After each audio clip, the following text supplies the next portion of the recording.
Tonight's lecture focuses on the centuries that separate Prophet Jesus from Prophet Muhammad. Specifically, we will look at four primary issues, the interpretation of which divides contemporary Christianity from Islam. These four issues are the mission and ministry of Jesus Christ, the crucifixion event, the nature of Jesus, and the nature of God.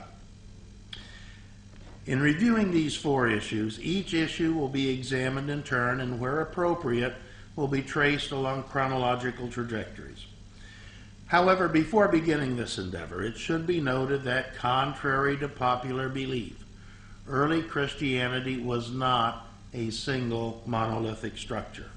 There were many branches to early Christianity, and each local church, for example, the church at Corinth, the church at Jerusalem, was independent of every other church. Each church had its own ecclesiastical hierarchy and its own set of recognized scripture. Thus, the letter of Barnabas was recognized as scripture by the church at Alexandria, Egypt, but not by other churches. Some churches recognized the Gospel of Thomas and the Shepherd of Hermas, and other churches did not.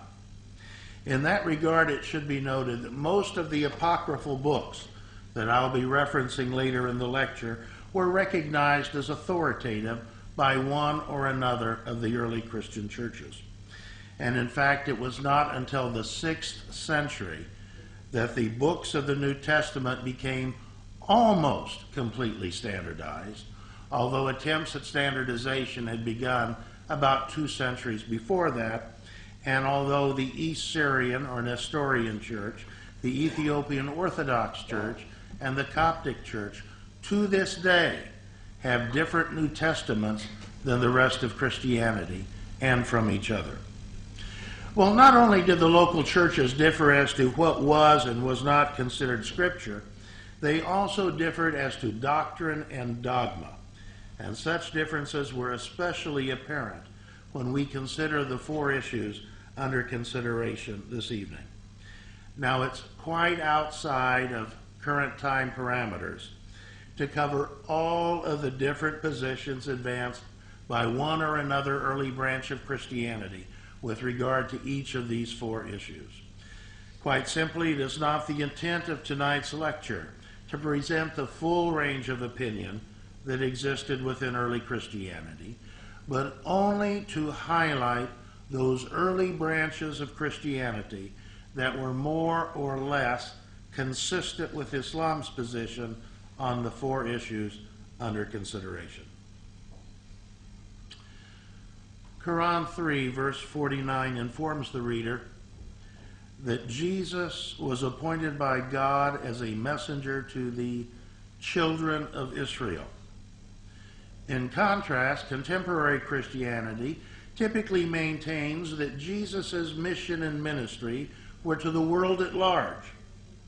Nonetheless, there are several New Testament passages that appear to agree with the Islamic position that he was sent only to the children of Israel.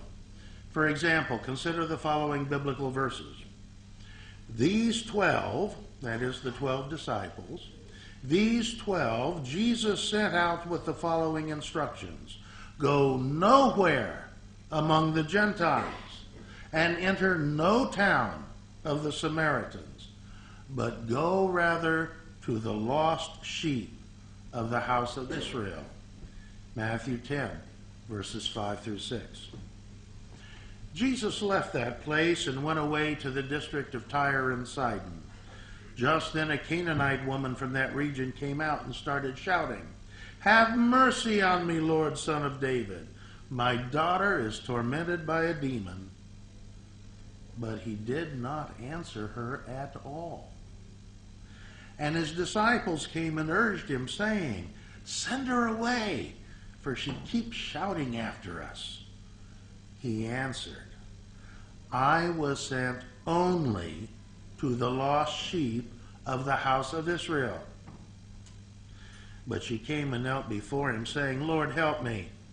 He answered, "It is not fair to take the children's food and throw it to the dogs." She said, "Yes, Lord." yet even the dogs eat the crumbs that fall from their master's table. Then Jesus answered her, Woman, great is your faith, let it be done for you as you wish. And her daughter was healed instantly. Matthew 15, verses 21 through 28. Jesus reportedly said, I was sent only to the lost sheep of the house of Israel.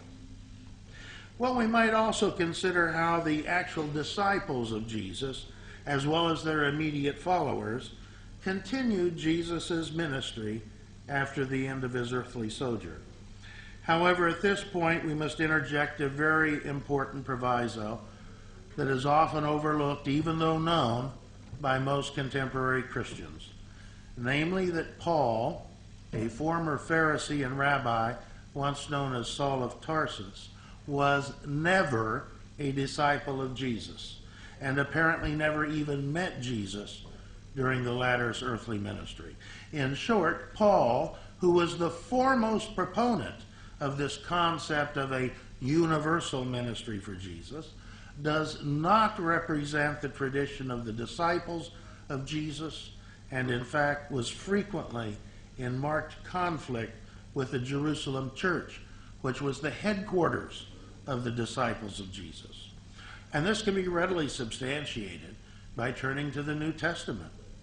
When he, that is Paul, had come to Jerusalem, he attempted to join the disciples, but they were all afraid of him, for they did not believe that he was a disciple. Acts chapter 9, verse 26.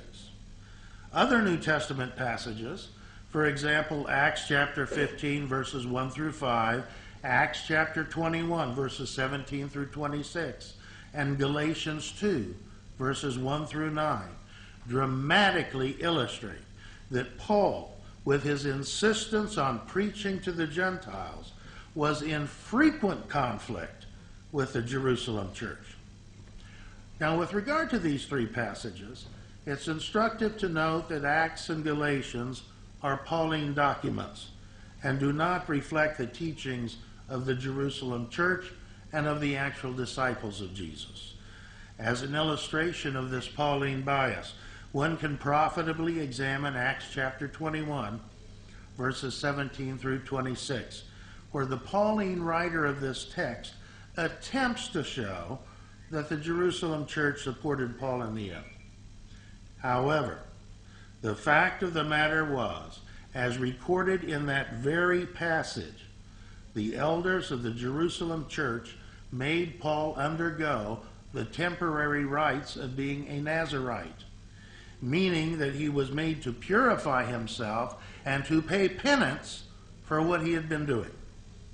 Well, despite this Pauline bias, Acts does preserve a statement indicating what the actual disciples of Jesus and their immediate followers did when it came to preaching the message of Jesus. Now, those who were scattered because of the persecution that took place over Stephen traveled as far as Phoenicia, Cyprus, and Antioch.